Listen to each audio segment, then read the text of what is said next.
Hello everyone, welcome back to another banner reaction. I'm DTM as always, and we have with us the newest legendary hero banner. Now, we are expecting a water legendary, so honestly, I have no idea what's going to be.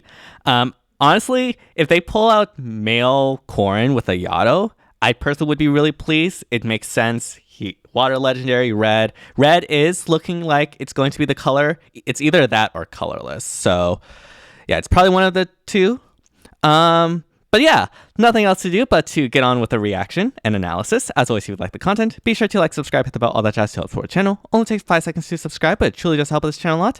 And I really do appreciate all the constant support. And yeah, let us begin. Alright, who's it going to be? This is FE6. I recognize this music. Oh, it's Guinivere! Okay, I am so down for this. Water colorless. Okay. So not red. Effective against tomes. Null C-Disrupt 4. That's going to be very, very spicy, if I do say myself. But Guinivere, I'm actually so down for this. FE6 is like top 4 of my favorites like FE games. So yeah, have a fond spot for it. It being colorless, though, probably means we won't get rearmed Tana on this legendary banner, which is a bit unfortunate because I would really like to get merges, or just Tana in general for Guidance 4. But it's alright. Yeah, defensive base too. That's kind of surprising. I thought it would be res. Alright. Yeah, we have Asker, we have Veronica, and yeah, it's going to be Alear then, in that case. Honestly, getting Alear probably wouldn't even be that bad.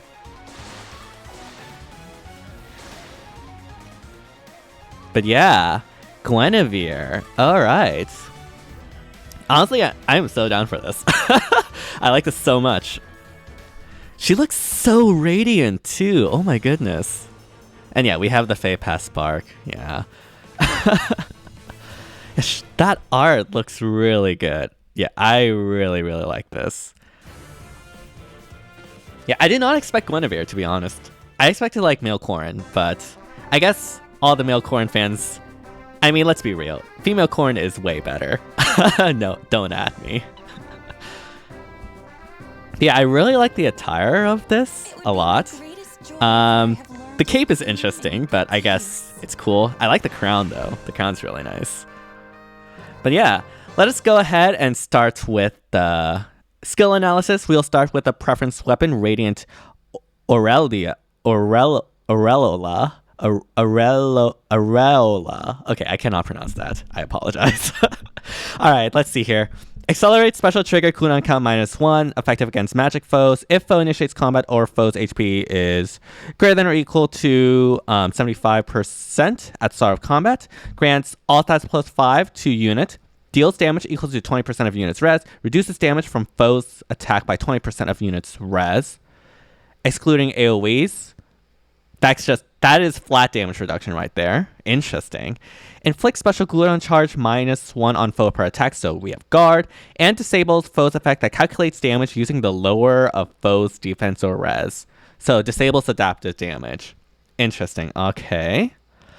Yeah, this is like the first part is like dual Asker, except it's based on res, not based on defense, which is definitely very interesting. So obviously you want to like stack a lot of res. It seems like she's built more as like a range tank, which makes sense with the Null C-Disrupt 4 and the focus on like the enemy phase. It's if foe initiates combat, not if unit initiates combat. So more like enemy phase oriented than player phase oriented, like a nuke, for example. I don't doubt that she'll probably be hit like really hard, but yeah, there's a focus on like guard, damage reduction, disabling adaptive damage. So yeah, it's looking like, honestly, it's like a mage tank, especially with like the effective damage against magic foes, aka tomes. Interesting. Okay. Alright, what does Null C-Disrupt 4 do? Inflicts attack speed -4 on foe, neutralizes effects that prevent units counterattacks, and reduces damage from foe's first attack by 30% during combat. Okay, so this is a decent buff for Null C-Disrupt 4. You got stat deflections, and you get the damage reduction. More damage reduction is always nice, especially in the B slot, which, you know, is generally the slot with damage reduction. How do I feel about this? Like, I don't know. I don't think this is as good as something as, say, like Guard Bearing 4 or like the new no follow-up skills that we've had. But I do think this is a pretty good option. I think most nukes, mage nukes, will probably want, obviously, a Special Spiral 4 or one of the NFUs, Tier 4 NFUs. So for like, obviously this is meant for more like tanking. You can't really run this on B Dimitri because you're giving up your B skill. And giving up a tier 4 damage reduction skill is, you know, a bit dangerous. So this is better, I think, for units that can effectively one-shot on retaliation. Because that way, the fact that the damage reduction happens only on the first hit doesn't matter, and you're not relying on like the speed as much. Yeah, I think this Null C-Disrupt 4 will be better on like more slower tanks instead of like the speed tanks we've been getting recently. That's how I see this. Obviously, Null C-Disrupt 4 will be very helpful against sweep effects and Dazzling Staff, and so that's really helpful. Obviously, Lucia doesn't really need this at all, so yeah. But yeah, definitely a pretty good tier 4 B skill if I do say so myself. All right, what is Burn's New Way? Restore 7 HP to allies within 3 spaces of unit after combat. If unit is within 3 spaces of an ally, grants all stats +5 to unit during combat. Grants special cooldown charge +1 to unit per attack, and restores 7 HP to unit after combat. Wait, is that it? I mean, I guess it's nice. You get like all stats +5. You get healing to your allies after your own combat, in addition to yourself. The healing's definitely very nice. Although you have finish, but again, that combined you get 14 HP healing, which is really nice. I don't know. I don't think this is as good as something like Legendary Shez or Legendary Hinoka. This is water, right? So it's competing against Legendary Ninian as the current best water legendary. And I personally think Legendary Ninian is, well, Legendary Ninian is a dancer that also allows you to attack from turn 2 onwards. So there's a high hill to climb when it comes to beating out Legendary Ninian. I think for Arena, this can be good. Obviously, in Arena, we do have a lot of range threats.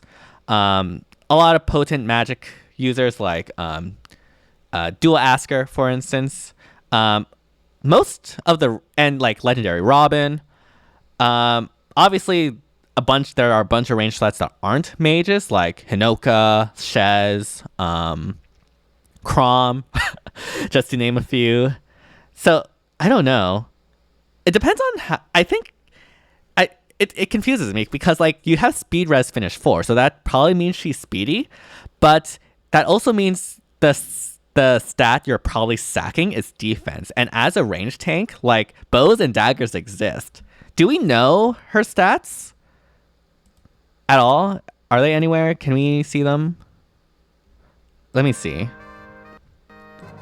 I know like we saw like at the end of it somewhat. Yeah, obviously like Guinevere is able to get through this, like no problem. I will be my especially with the again the flat damage reduction. It's going to be very nice.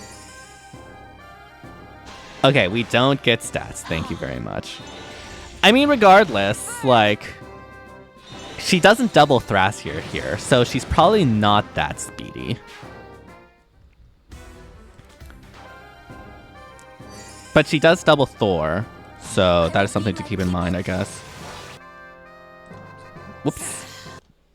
So yeah, she's definitely going to be very tanky. Again, like the flat damage reduction, is nothing to scoff at. Like 20% of your units res, so obviously you want to stack a lot of res.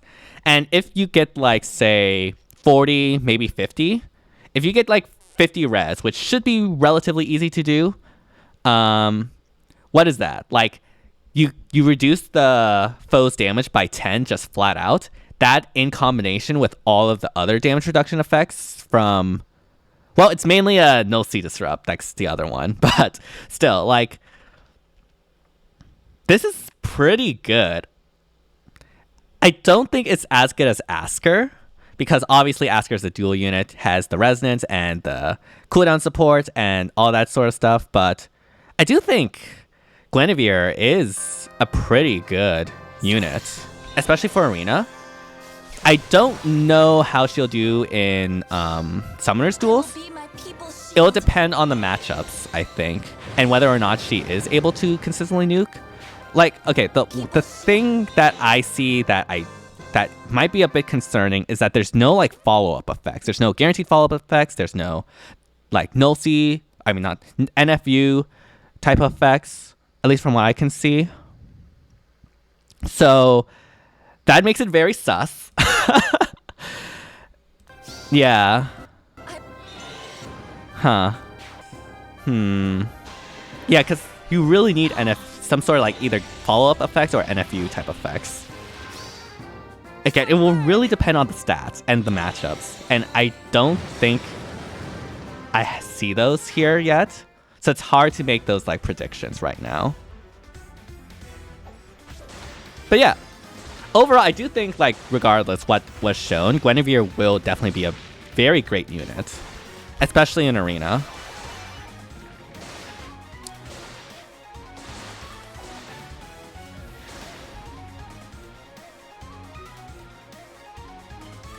So yeah, this is our banner. So for colorless, we have Guinevere, we have Asker, and we have Medius. This is a very, very, very good share.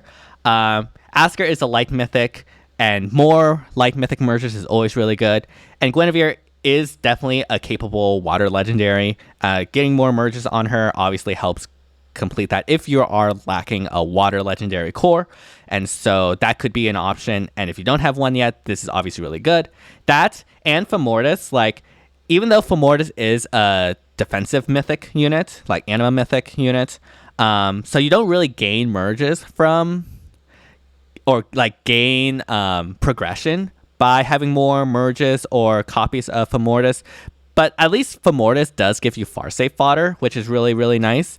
You can't, like, I know that Farsafe fodder is pretty much, a lot of people have Farsafe these days, but it doesn't hurt to have more, especially with all the bells and whistles of like Hardy Fighter and all of that stuff. So if you need like Farsafe fodder, this is definitely a good option. So yeah, colorless is looking very, very strong. Yuri and Veronica is definitely very interesting. I believe Yuri is wind, right?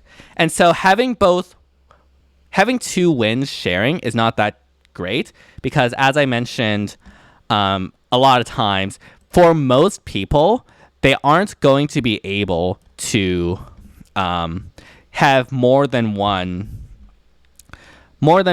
like legendary per season. Like, having double legendary is just not feasible, especially with the new bonus legendary rotation and mechanics.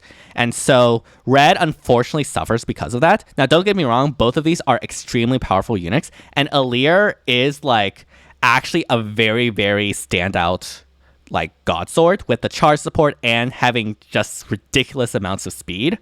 And like, Alir honestly competes with Lucia when it comes to being a god sword. And so Alir is definitely very strong. And, you know, at the end of the day, it is also like a tier 4 dodge skill and I think speed smoke as well. And finish, I think. So yeah, obviously very tasty fodder for a lot of people. So yeah, unfortunately Red is dragged down by the share, but if you just want like a copy of Yuri or a copy of Alir, it can be decent, but definitely don't go all in on Red. Blue, what do we have? We have, I think that is Haether. No, it's not Haether. Haether's green. We have Uller, Chloe, and who's this? I don't remember you. Wait, who is this? Wait, what? Who are you? Is that... No, it can't be Noah, can it? There's no way. Oh, it's Jeffrey. Okay, no one cares about Jeffrey. Sorry. So yeah, blue is at absolutely terrible share. Only Uller has value for merges, and obviously Uller's not a great light mythic right now. So definitely don't go for blue. Green, we have Xander, Hel, and Haether. Xander and Haether can be a good option because Haether, you get Astro points, and Xander is definitely a pretty strong fire legendary. But Hel is so not worth. And honestly, like, even Xander is decent, and that's it. And you don't really need Haether compared to, like, say, Plumeria or... Yeah. I mean, obviously, Haether is still very strong. And honestly, like, you can make her work very, very well. I've seen people already in SDS use her to very great effect. But I don't think it's worth going on this when you have, like, Hel and Xander, unfortunately. So, yeah. I'd say colorless is definitely the best color to go.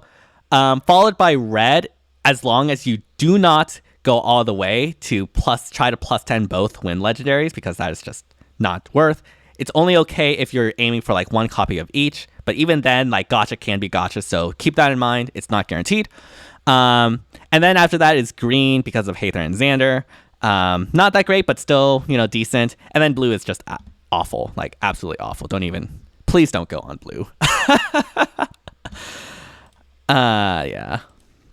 But yeah, I guess now, since we know that Guinevere is water legendary, we can go to our water legendary tier list. Now, this is based off of Arena, so, and really nothing else. Regardless, I don't think the rankings would change that much, even if we consider something like SDS or SDR.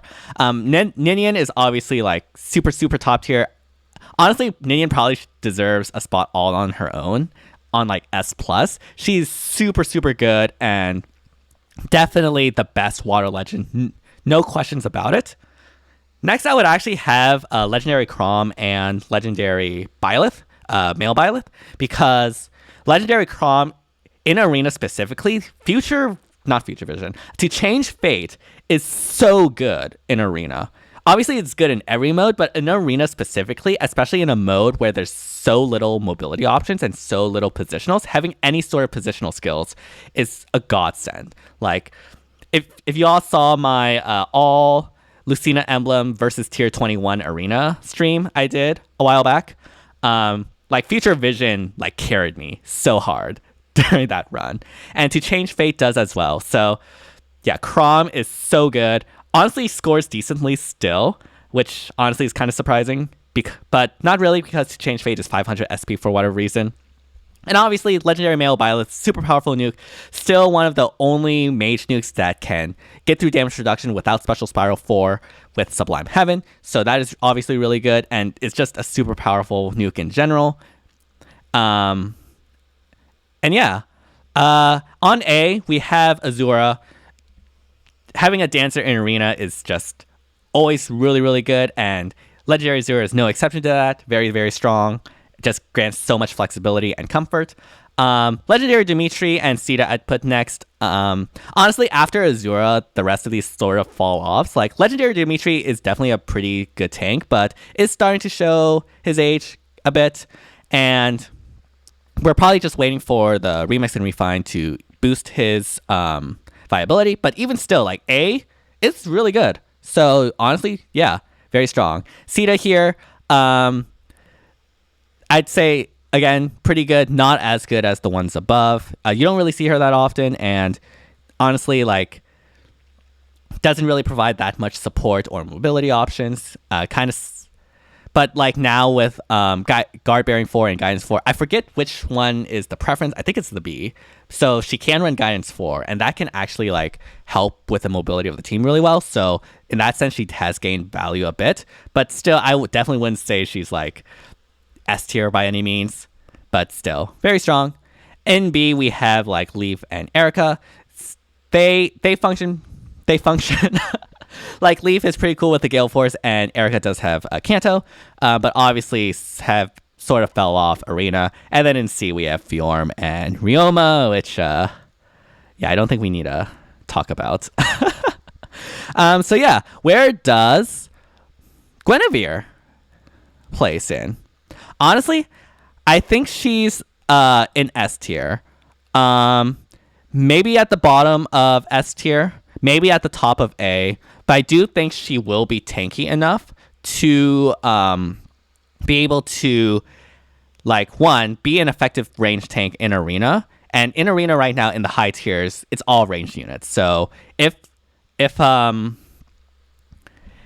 Guinevere is able to comfortably beat that out, she will just, like, no problem deal with everyone in that meta.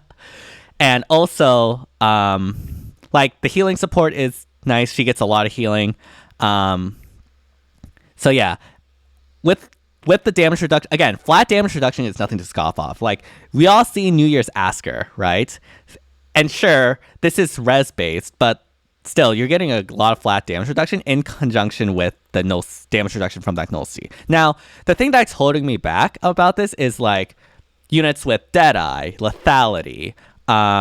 She is really, really reliant on one-shotting the opponent's back because she has no guaranteed follow-up effects or no NFU type effects. So she is very vulnerable to getting doubled. She does have guard, but most powerful units like Hinoka or, like, I don't know, Legendary Alm, I guess, or Legendary Veronica has way to get through guard. And so, yeah, it's going to be very, very difficult if she cannot one-shot the opponent back. And honestly, that might be a catalyst to move her down to A. But I do not want to discount the flat damage reduction. It's very, very good. So I'd say probably at the bottom of S right now. Maybe, like, in between. Let's just say that now. I'm going to say this, and then she's going to be as tanky as New Year's Asker and just, like, completely blow everything out of the water. But what I will say is I do think Ninian is better, just flat out. Again, I very value dancers, especially dancers with extra actions. And so, yeah, this is where I put her in. I don't know about SD. Again, it really depends on the matchups, if she can nuke effectively or not. But, you know, we'll have to see. But yeah, that's where I'd put the tier list. Is there anything else on this banner? I mean, we do know the Spark. Man, I'm so sad it's not Guinevere isn't red. Like, I know why. Because it does make sense for Guinevere to be colorless, but that means Rearm Tana isn't on. And it would have been so good to have Rearm Tana with Asker. That would have just been so good. But rip, I guess. But yeah, hope you all enjoyed the analysis and tier list and the reaction. If you do, be sure to like, subscribe, hit the bell, all that jazz to help support the channel. Only takes 5 seconds to subscribe, but truly does help out the channel a lot, and I really do appreciate all the constant support. And yeah, let me know down in the comments whether or not you're going to be summoning on this banner, what you think of Guinevere overall, and how well you think she'll do. And yeah, thank you all so much for watching, and see you all next time. Bye, everyone.